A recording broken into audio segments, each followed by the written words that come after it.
Hey guys, welcome back to my channel. It's Henrietta Aina here, and on today's video I am going to be showing you guys the products that I have been using and what I've been doing to restore my hair from the protein overload that I had. So if you watched my last video, you would remember I told you and I showed you guys that I had protein overload due to rice water that I was using on my hair every week for about a month. So the past 2-3 weeks I've been trying to do a lot of things to my hair to restore moisture into my hair and to take away the crunchy, hard, dry feeling that I started to experience after I had protein overload.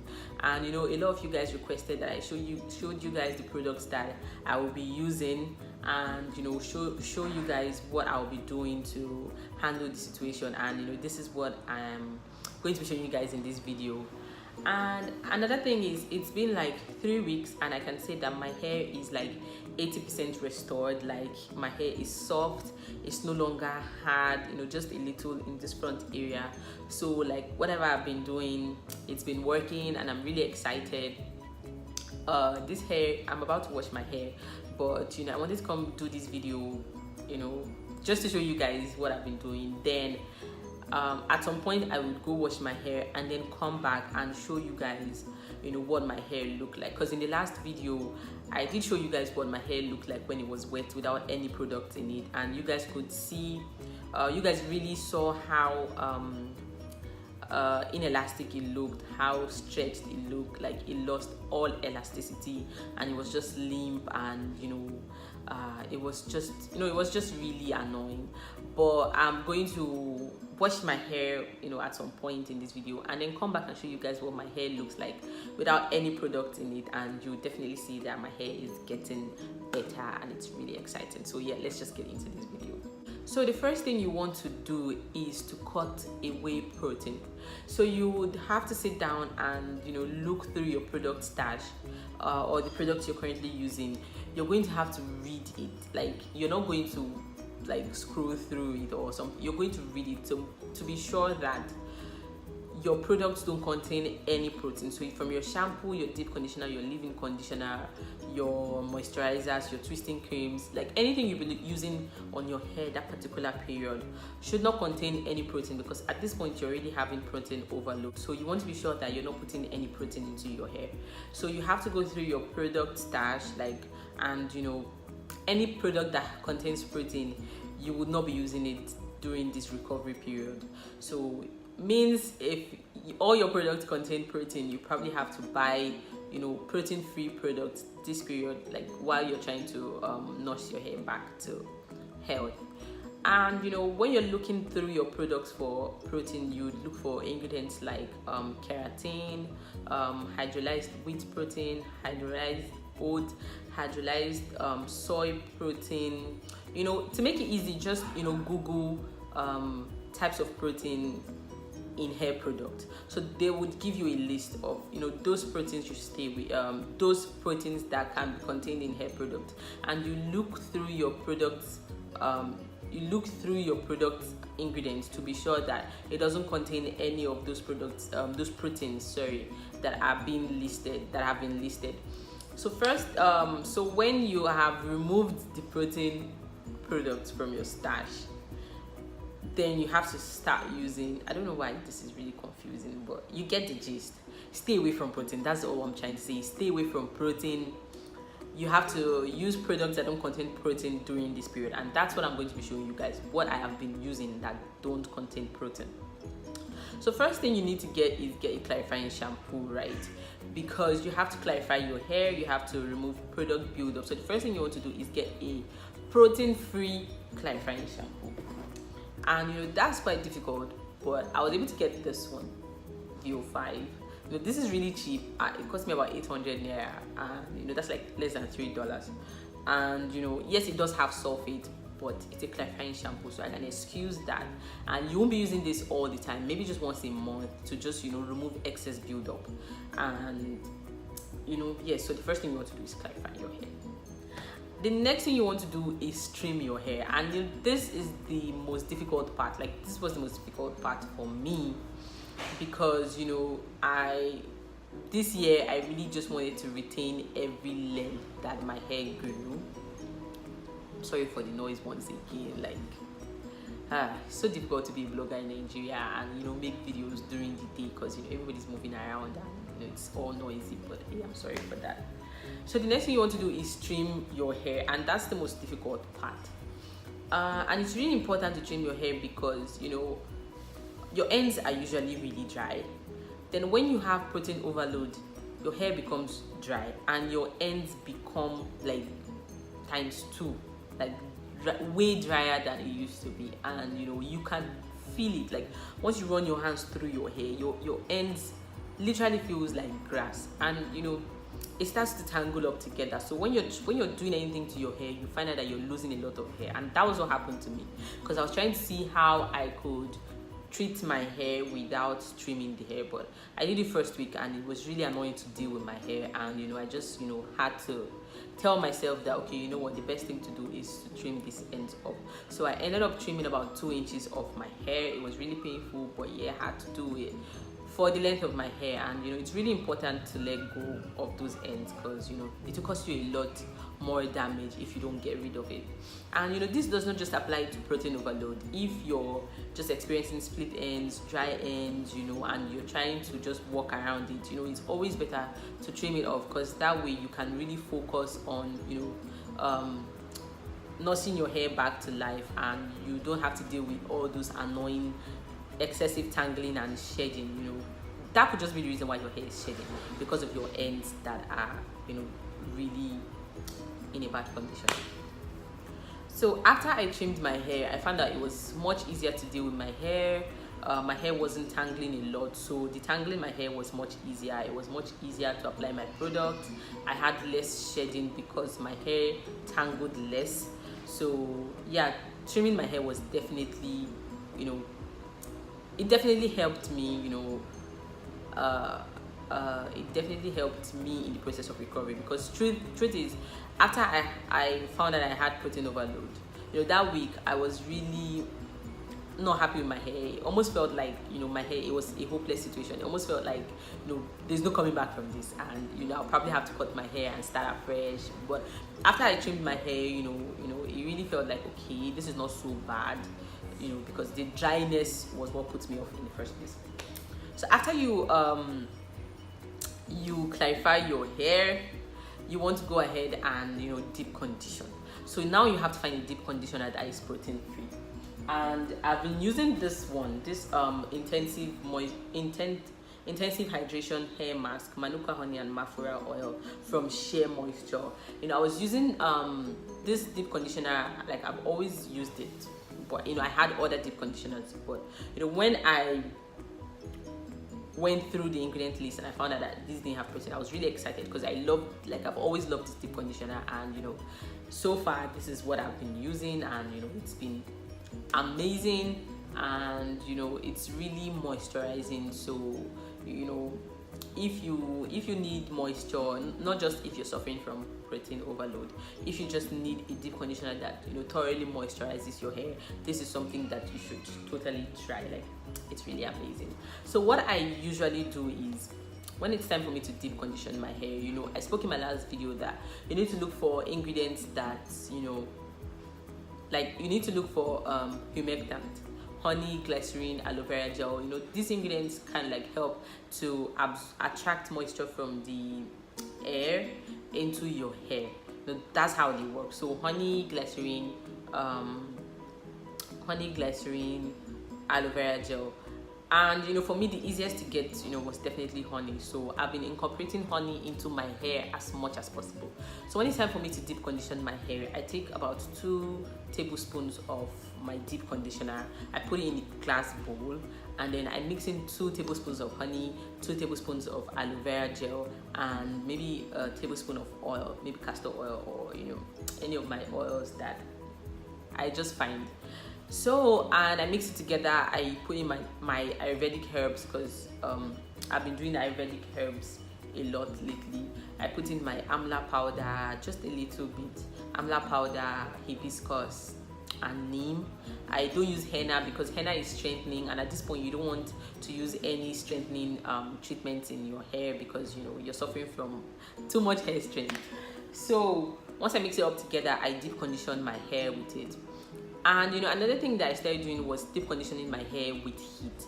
Before this wasn't so compulsory. Before I could probably just apply my deep conditioner, cover it with a shower cap, and do my chores before I rinse it out. But after the protein overload, one thing you want to do is make sure you deep condition your hair with heat, because you really want your hair to absorb like all of that moisture from your deep conditioner. So if you're not using heat, you should totally use heat to deep condition your hair. So I would deep condition my hair with heat for the first 30 minutes, after which I would still leave my shower cap on, and then probably tie my hair with a scarf, and then do my chores maybe for another 2-3 hours. You want to leave your deep conditioner on for longer periods to allow your hair to absorb all of that. And one thing I like to do again is I like to wash my hair like in the evening so that I can deep condition my hair overnight. I'm only doing this for this period because I'm trying to let my hair absorb a lot of moisture. I hope you get the point. It doesn't mean that on a normal day you should deep condition your hair overnight, because I don't know, but don't do it on a normal day, only if you have protein overload. So yeah, that's another thing I did. You want to make sure that you're deep conditioning your hair properly. Try and infuse honey into your deep conditioners. This really helped me a lot. Like the honey really, it was a game changer. Then for my leave-in conditioner, I've been using this one from my African Pride. It's their Moisture Miracle leave-in cream. You can see that light. Why? Okay, so this is what it looks like. So yeah, I've been using this leave-in conditioner, and this is leave-in conditioner that I was using before I had protein overload. And when I went through the ingredient list and noticed that it didn't contain any protein, so I was really excited. So what I do is when it's time for me to apply my leave-in, I scoop out the one that I'll be using, put it in a bowl, and then add a tablespoon or equal part of honey, and just stir it together, and I use that as my leave-in. And trust me, it's been amazing. Like honey really helped me in my recovery process a lot. That was one thing that helped me, honey. And this is the honey that I've been using. I've been using this brand, you can see. I've been using honey for about 3 weeks now, because it's been about 3 weeks since I had my the protein overload. It's not mine. So you can see I've almost used up used half of this jar, because I use it in everything. I use deep condition, I use it in my leave-in, and this is something that I don't even think I would stop. Even when my hair has been restored, I will still continue to use it in my deep conditioner. Maybe not in my leave-in, but I will definitely use it in my deep conditioner. Then this is the aloe vera gel that I've been using with my deep conditioner too. I've been using this, this is probably my second or third jar since I went natural, though I've been using this a lot. See, almost halfway. So then another thing you want to do is co-wash your hair. Now your hair is dry, you don't want to use a clarifying shampoo every week. Just use this clarifying shampoo once in a month to remove buildup. That's what I do. But in between, after you wash your hair with clarifying shampoo, the next week you want to use a co-wash, right? Because you have stripped your hair a lot using the clarifying shampoo. So the next time you want to wash your hair, you probably use a co-wash, right? So, and this co-wash is what this one is what I've been using.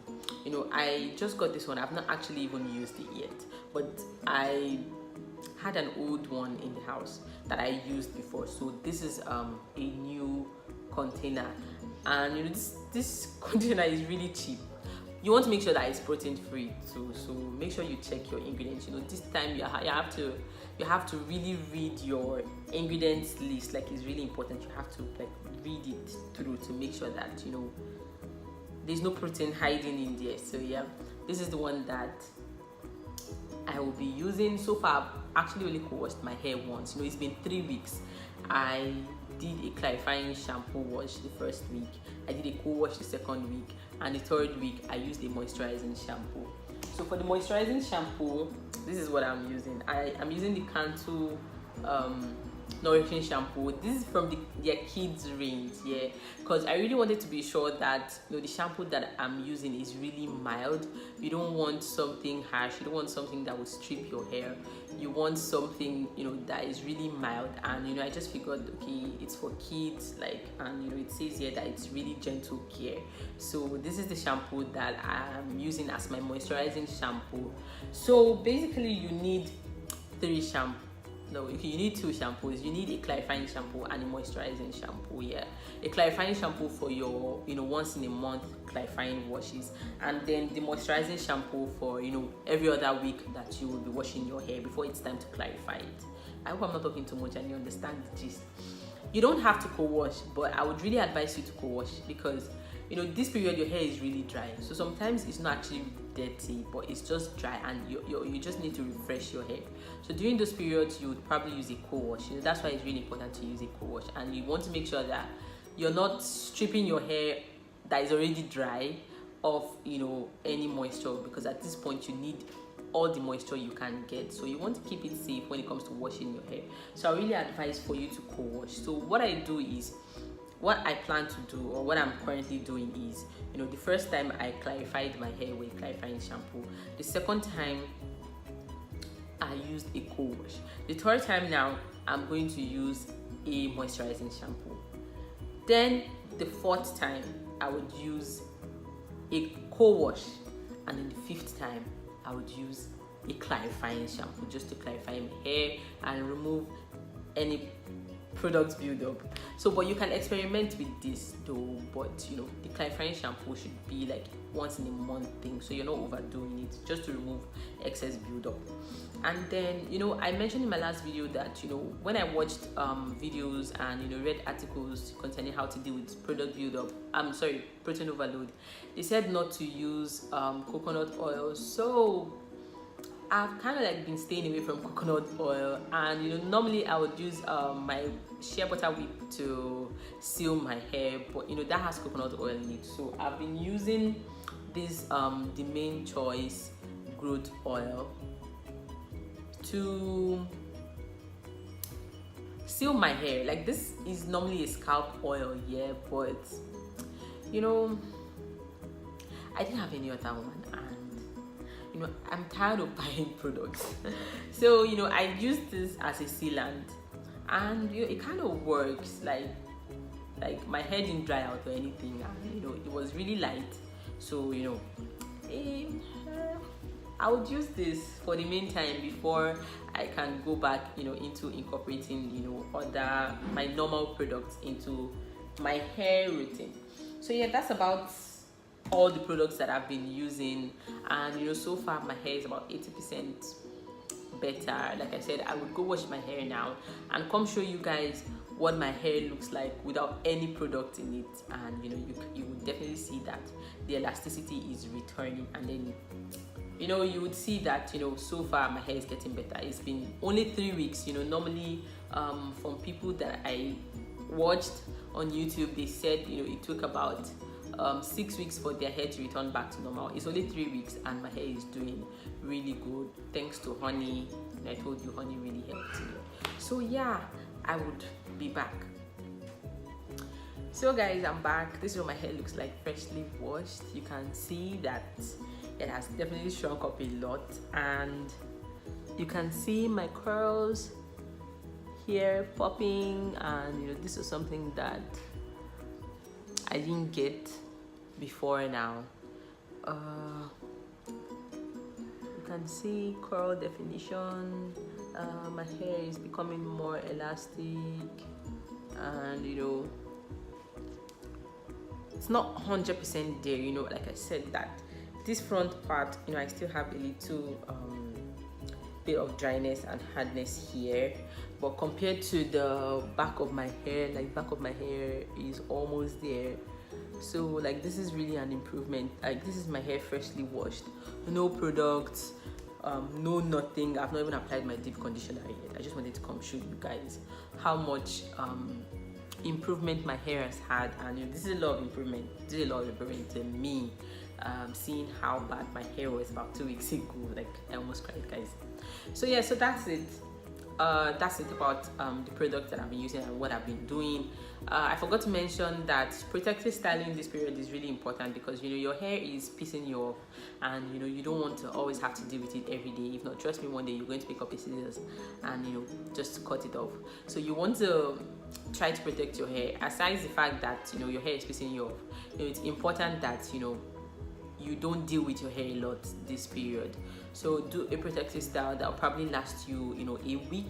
I put my hair in twist because once I put my hair in twist, I don't have to do anything but moisturize it, and then take it down the next week and wash and deep condition my hair. So you want to try protective styling, because dealing with your hair this period, you're going to experience a lot of breakage, and you definitely don't want that. So yeah, protective styling is your friend, and deep conditioning, and honey is your friend. So yeah, that's it for this video.